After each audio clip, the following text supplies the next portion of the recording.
দিল্লিতে ভয়ঙ্কর বিস্ফোরণ, মৃতের সংখ্যা বেড়ে ১৩ হওয়া।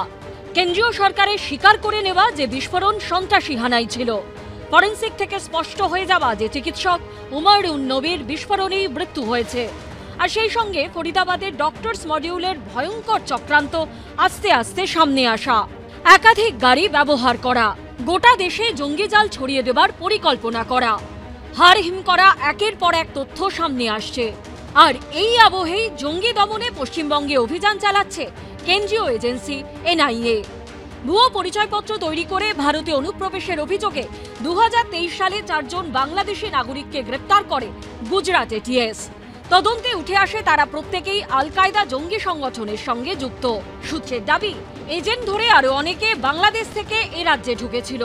পশ্চিমবঙ্গে তাদের ভুয়ো পরিচয়পত্র তৈরি করা হয়, তারপর গুজরাটের আহমেদাবাদে পৌঁছয়, এরপর দেশের বিভিন্ন জায়গায় ছড়িয়ে পড়ে। এই সন্দেহভাজনদের খোঁজে ত্রিপুরা থেকে শুরু করে পশ্চিমবঙ্গ, মেঘালয়, হরিয়ানা ও গুজরাট, এই ৫ রাজ্যে তল্লাশি চালাচ্ছে এনআইএ। শিলিগুড়ি গুরুত্বপূর্ণ এই কারণে, শিলিগুড়ির একপাশে নেপাল, ভুটান, বাংলাদেশ এবং অনেকগুলো দেশ রয়েছে। সেনাদের একটা বড় ঘাঁটি রয়েছে উত্তরবঙ্গে এবং সেভাবেই বিভিন্ন জায়গায় তল্লাশি চলছে। দিল্লির ঘটনা পর থেকেই সমস্ত নর্থ বেঙ্গল জেলাগুলিকে সতর্ক করা হয়েছে। আমরা বিভিন্ন জায়গায় নাকা চেকিং শুরু করেছি। 24/7 নাকা চেকিং হচ্ছে। আর বর্ডার গার্ডিং ফোর্সে যে আছে বিএসএফ, এসএসবি, ওদের সঙ্গে আমাদের সঙ্গে মিলে কাজ করছি, যেহেতু বর্ডার যে ইন্টারন্যাশনাল বর্ডার আছে।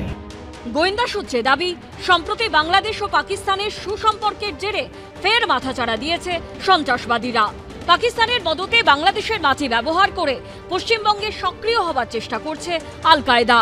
পশ্চিমবঙ্গ ছাড়াও মেঘালয় ও ত্রিপুরাতেও সন্ত্রাসের জাল ছড়ানোর চেষ্টা করছে তারা।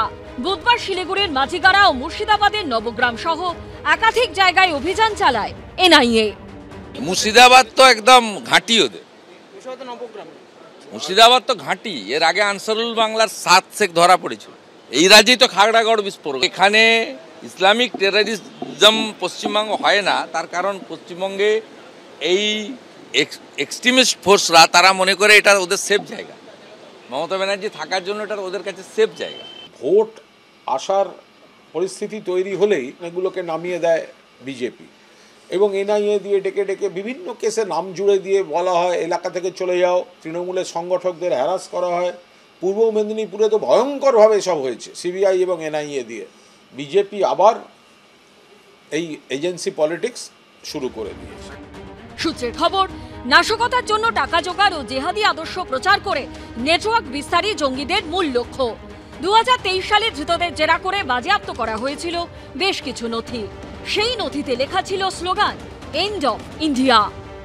আমার কথা হচ্ছে যে there should be intensive intelligence operation. আজকে আমরা কি করছি, একটা ইনভিজিবল এনিমির এগেনস্টে আমাকে ফাইট করতে হচ্ছে। একদিকে যেমন ইয়েতে আমাদের বাংলাদেশ, তারপরে তার সঙ্গে ক্লোজলি রয়েছে আমাদের নেপাল। আমাদের যে এরিয়াগুলো যেখান থেকে এই জিনিসগুলো তৈরি হচ্ছে, সেই জায়গাগুলো প্রথমে আইডেন্টিফাই করতে হবে।